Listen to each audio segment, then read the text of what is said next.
जिंदगी की सीढ़ी। 8 दिन बाद भी तपोवन में सबसे बड़ी तलाश, मौत के मलबे में जिंदगी की जंग जारी है।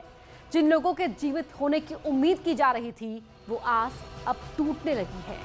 परिवार वालों का हौसला जवाब देने लगा है, क्योंकि तपोवन टनल में रेस्क्यू के दौरान लाशें मिल रही हैं। आज हम आपको वो तस्वीरें दिखाएंगे जहां से 9 लोगों की लाशें मिली और एक ऐसे शख्स से मिलवाएंगे जो 7 फरवरी को सैलाब में फंस गया था।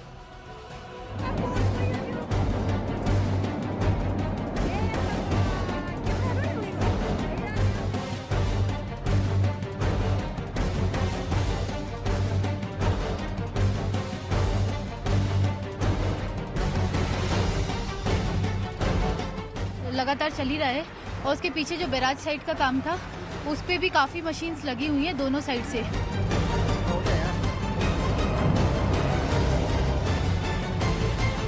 इधर साइड वाला भी अभी अप्रोच बना रहे हैं और उस पे स्लश पंप लगाया जाएगा उसके बाद, और उधर साइड वाले पे भी अप्रोच का काम चल ही रहा है।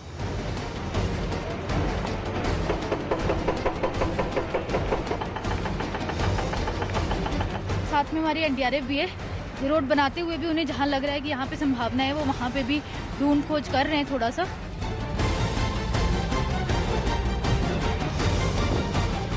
जो उम्मीदें थी वो टूट रही हैं, सांसें अब छूट रही हैं। और उसके बाद जब स्लश पंप होगा तो प्रॉब्ली ये जो हमारा स्लशी वाटर है वो थोड़ा कम होगा, तो हो सकता है कुछ बॉडी वहाँ से रिकवर हो सके।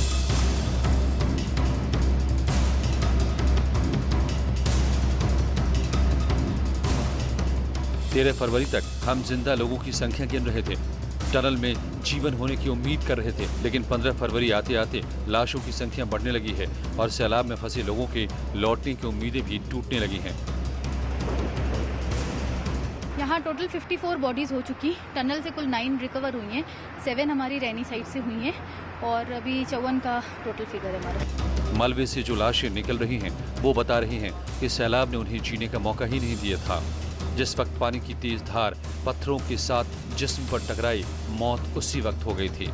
पोस्टमार्टम भी वही कह रहा है और हमारा अंदाजा भी यही है कि हादसे के दौरान ही हो गई है इनकी मृत्यु। ये बाद में नहीं, जिंदा नहीं थे, क्योंकि स्लश में दब गए हैं, उसी टाइम स्लश में दब गए हैं। तो ऐसा नहीं है कि हमने पहले टनल खोद लिया होता तो शायद बच जाते, नहीं, ये दबे हुए शव है।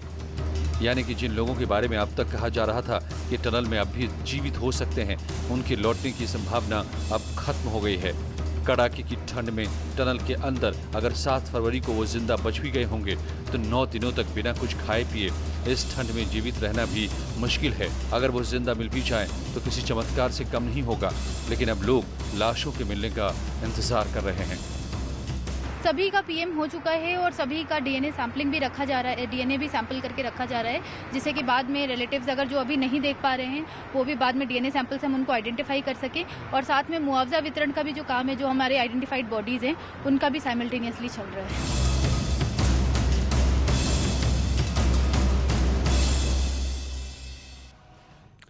7 फरवरी से लगातार रेस्क्यू ऑपरेशन चल रहा है। लोग टनल के बाहर इस उम्मीद में बैठे थे कि जल्द ही कोई अच्छी खबर आएगी। शुरू के 2 दिनों में बहुत से लोगों को जिंदा निकाला गया। इसकी वजह से बाकियों के जिंदा होने की आस बढ़ती गई, लेकिन बीच में जैसे ही रेस्क्यू ऑपरेशन की रफ्तार कम हुई, धड़कनें बढ़ने लगी।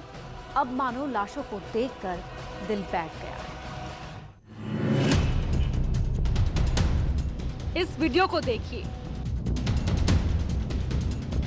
तस्वीर आपको धुंधली दिखाई दे रही है। ऐसा इसलिए करना पड़ा कि ये बहुत ही भयावह वीडियो है। तपोवन के एनटीपीसी सुरंग में जब मलबे को हटाने की कोशिश हो रही थी तो अचानक जेसीबी मशीन के बकेट में लाश समा गई। बकेट के अंदर आधा शरीर था और पैरों की तरफ का हिस्सा लटक रहा था। इस खबर के बाद वहां मौजूद अधिकारी मौके पर पहुंचे और बहुत ही सावधानी से वहां मलबा हटवाने लगे। एक के बाद एक एनटीपीसी के सुरंग के अंदर 8 शव मिले और इसी तरह बाहरी हिस्से में भी खुदाई के दौरान लाशें बरामद हुई।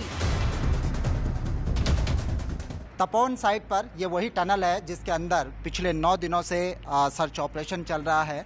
इसी टनल के अंदर करीब 30 से 35 जो श्रमिक हैं वो बताए जा रहे हैं कि वो जब मलबा आया, जब बाढ़ आई तो इसी टनल में फंस कर रह गए थे। इसके अंदर लगातार सर्च ऑपरेशन जारी है, चाहे वो NDRF हो, SDRF हो या SCC जो कंपनी है जो यहाँ पर काम कर रही थी उसके कर्मचारी हों, दिन रात यहाँ पर सर्च ऑपरेशन जारी है।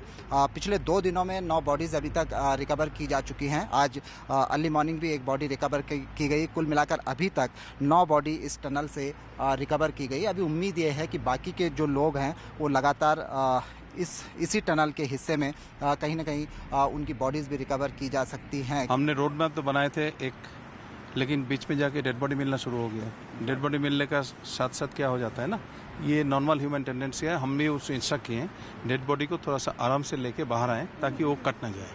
तो ऑपरेटर अपना हिसाब से ही उसको काम करे, इसलिए थोड़ा सा उसको हम टाइम लेके काम कर रहे हैं। दूसरी बात है, ये रिवर का वाटर और थोड़ा सा दूर जाने के बाद बैकफ्लो होने का संभावना हम लोगों को टेक्निकली लग रहा है। तो इसलिए हम लोग सावधानी से जा रहा है कि ऐसा ना हो कि उधर से कुछ पानी आके फिर दूसरा हादसा हो जाए, जो ऑपरेटर का भी सेफ्टी का कंसर्न हमको देखना पड़ेगा।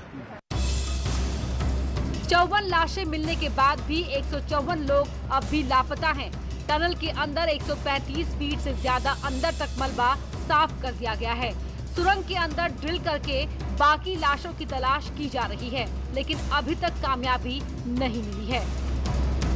अभी तक एक उम्मीद थी, एक की आस थी कि कहीं कोई जिंदा बचा होगा, लेकिन 9 दिन का लंबा समय हो गया है। टनल के अंदर ऑक्सीजन की कमी है और खासकर जिस तरह से बताया जा रहा है, जो वीडियोस टनल के आ रहे हैं कि अंदर मलबे से पूरी तरह से पैक हुई है टनल।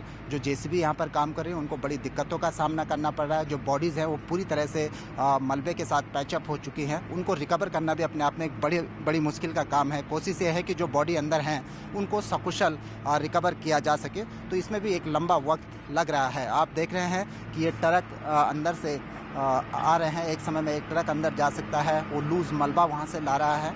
हजारों घन मीटर मलबा इस टनल में भरा पड़ा है। अभी तक 135-36 मीटर के आसपास तक सर्च टीमें पहुंच पाई हैं, सर्च ऑपरेशन पहुंच पाया है। और ये जो टनल है 180 मीटर बताई जा रही है। 180 मीटर के बाद टी पॉइंट आएगा जहां पर बहुत सारी मशीनें खड़ी हैं ऑलरेडी कंपनी की। तो ये भी उम्मीद है कि जो मलबा इस टनल में घुसा वो उन ट्रकों पर, उन मशीनों पर रुक गया होगा और उसके बाद शेष टनल में केवल पानी भरा होगा। तो ये भी एक उम्मीद जताई जा रही है। कैमरा पर्सन राकेश रावत के साथ सुनील नौपरबात, न्यूज़ 18, तपोवन, चमोली। देवदूत लगे हुए हैं लेकिन लगातार शव बाहर निकल रहे हैं, तो ऐसे में हौसला कमजोर पड़ रहा है। यहाँ वक्त हो गया एक छोटे से ब्रेक का। ब्रेक के बाद लौटेंगे तो देखेंगे 35 लोगों की जान बचाने वाली सीढ़ी। जो लोग अभी तक घर लौटकर नहीं आए हैं उनके घरों में सन्नाटा पसरा है, लेकिन जो लोग सैलाब से बचकर चले आए वो आज भी डरे हुए हैं। हाल ही में एक वीडियो आपने देखा होगा जिसमें कई मजदूर नजर आ रहे थे। अचानक सैलाब ने उन्हें चपेट में ले लिया था और वो मलबे में दब गए। कई श्रमिक जान बचाकर वहां से भाग भी निकले। उन्हीं में से एक विपिन ने न्यूज़ 18 को बताया कि आखिर उस वक्त बैराज में कैसा मंजर था और कैसे कुछ लोग अपनी जान बचाने में कामयाब रहे।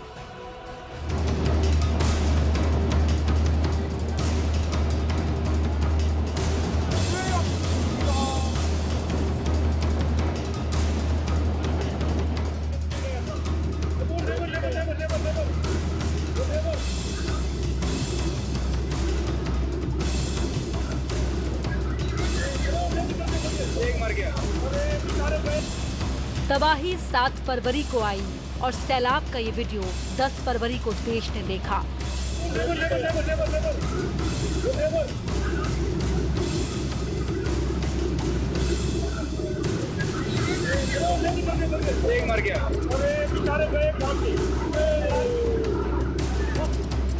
तपोवन प्रोजेक्ट पर काम करने वाले मजदूर सैलाब में बह गए। मलबे में दबकर कई लोगों ने दम तोड़ दिया। उन्हीं में से एक विपिन भी हैं, जो मौत के मुंह से किसी तरह से बाहर आ गए, लेकिन जो लोग सैलाब में दफन हो गए उनकी तलाश आज भी हो रही है। टनल के साथ साथ बैराज का एरिया भी है जहां पर करीब 100-125 लोग जिंदा दफन हो गए थे। उस बैराज की साइड पर अभी भी हजारों घन मीटर मलबा पड़ा हुआ है। अभी उस पर सर्च ऑपरेशन शुरू नहीं किया जा चुका है। मलबे और पानी की वजह से इस बैराज में रेस्क्यू ऑपरेशन चुनौती भरा है। जैसे ही स्थिति सामान्य होगी तो बाकी लोगों की तलाश की जाएगी। लेकिन सवाल यह है कि जब सैलाब आया तो उस वक्त क्या हुआ? क्यों कुछ लोग भाग गए और कुछ मलबे में दब गए? क्या उनकी जान बच सकती थी या डर की वजह से समझ नहीं आया कि क्या किया जाए?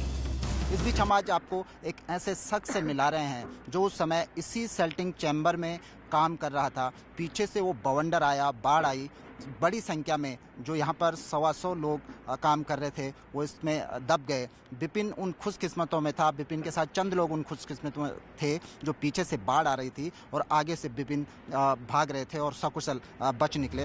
विपिन ने तबाही को आते देखा, पानी के बदले रुख को भी देखा और डैम में फंसे उन लोगों को भी चीखते सुना जो लौटकर घर नहीं आए। विपिन, तो हमारे दर्शकों को बताइए कि क्या नज़ारा उस समय था और कैसे आप इस साइड से बचकर निकले? नज़ारा उस टाइम पे ऐसा था कि जैसे पानी का सैलाब आया तो हमें तो कोई पता नहीं था कि क्या हो रहा है यहाँ पे। हमने तो पानी देखा नहीं पहले, लेकिन जब हम इस साइड पे जहाँ ये मशीन लमसम काम कर रही है, हम इसके नीचे खड़े हुए थे। तो जब पानी आया वहाँ से, तो ये हमारा बैराज साइड है, इनटेक साइड है, तो पानी यहाँ से ऊपर आया। जब पानी यहाँ आया तब हमारी नज़र ऊपर पड़ी कि ये क्या हो रहा है यहाँ पे। तो जैसे ही पानी का बहाव देखा तो हम पहले उधर को भगे जहाँ ये मशीन लगी हुई है। मशीन से हम उधर को भगे पहले। फिर जैसे जैसे लोग कोई उधर से इधर को आ रहा है, समझ में नहीं आया कि ये हो क्या रहा है। फिर हम इधर ही को भगे जहाँ ये मलबा है, इससे 10 मीटर के करीब हम नीचे थे। जो ये सीढ़ी लगी हुई है, सीढ़ी से 10 मीटर नीचे हम खड़े थे। तो हम इस साइड से भगे। यहाँ से धीरे धीरे हम धीरे भी क्या मतलब इतनी स्पीड में आए कि पता नहीं चल रहा था कि हम कितनी स्पीड से चल रहे हैं। जितनी स्पीड से पानी आ रहा होगा उसी स्पीड से हम भी दौड़ रहे थे। इस बैराज में 100 से 150 लोग जान बचाने के लिए भाग रहे थे। पानी भी उसी रफ्तार से उनका पीछा कर रहा था। बचने के लिए बैराज में सिर्फ सीढ़ियां थी। जिसने वक्त पर इन सीढ़ियों को पकड़ लिया, उनकी जिंदगी बच गई। लेकिन जब हम ये सीढ़ी, हमारी किस्मत ये रही कि ये सीढ़ी यहाँ लगी हुई थी। जैसे हम सीढ़ी के ऊपर आए, इस जहाँ पे ये दलदल दिखाई दे रहा आपको, इस दलदल से 10 मीटर हम नीचे थे। फिर वहाँ पे एक सीढ़ी थी, हम सीढ़ी पकड़ के हम ऊपर आए। जैसे जैसे हम ऊपर चढ़ते रहे वैसे वैसे पानी हमारे पीछे आता रहा। फिर हम दूसरे स्टेप पे, इस वाले स्टेप पे पहुँचे जहाँ पे ये सीढ़ी लगी हुई है। हम इस स्टेप पे खड़े होके फिर इस साइड से हम ये वाली सीढ़ी पे पहुँचे। जैसे हम इस वाली सीढ़ी पे पहुंचे तो यहाँ भी दलदल आ चुका था इस वाले किनारे। फिर हम ऊपर वाली सीढ़ी पे पहुंचे, तब तक फिर पानी हमारे पीछे पीछे वहाँ पहुंच गया था। फिर हम वो जो बगल पे सीढ़ी है उस सीढ़ी से फिर हम ऊपर पहुंचे। उसके ऊपर एक सीढ़ी फिर दिखाई दे रही है, उस सीढ़ी से फिर हम ऊपर पहुंचे। फिर यहाँ से करते करते हम इधर को आए। इस साइड से बेंच होते हुए हम इस साइड से यहाँ आए। इस साइड देखिए, फिर ये पाइप लगा हुआ है, तार लगा हुआ है इस साइड में। तो इस तार से चढ़ते चढ़ते हम फिर ऊपर आए। करीब इस टाइम पे लगते लगते हमें कम से कम 15 से 20 मिनट लगा ऊपर आने में। लेकिन जैसे जैसे ये पानी बढ़ा तो ये पानी कम से कम 1 मिनट के अंतर्गत इसने पूरा डिसल्टिंग चैम्बर पूर्ण रूप से भर लिया था। चेंबर में लगी सीढ़ियों ने कई लोगों को जीवन दान दे दिया, लेकिन जो लोग बांध पर फंस गए वो निकल नहीं पाए। बचने के लिए तो बहुत कोशिश की, लेकिन सैलाब उन्हें अपने साथ बहा ले गया। जितने लोग आप बच के निकले, जो भाग के आए, कितने लोग थे? हम करीब 35 से 40 के बीच हम आदमी थे यहाँ पे। अच्छा, जो भाग के आए और जो बच गए थे? जो बच गए थे। और जो इसमें दब गए, जो आपके साथ और काम कर रहे थे? ये 120 से 25 के आसपास आदमी थे जो दब गए। थे। ये कितनी डेप्थ होगी इसकी कम से कम 25 से 30 मीटर के आसपास यहाँ पे ऊंचाई है, जो पानी सैलाब पूरा भरा हुआ है। बताया जा रहा है कि इसी चेंबर में उन लोगों की लाशें दबी हो सकती हैं, लेकिन भारी मात्रा में मलबा होने की वजह से रेस्क्यू ऑपरेशन में देरी हो रही है। दलदल की वजह से मशीनें अंदर नहीं जा पा रही हैं।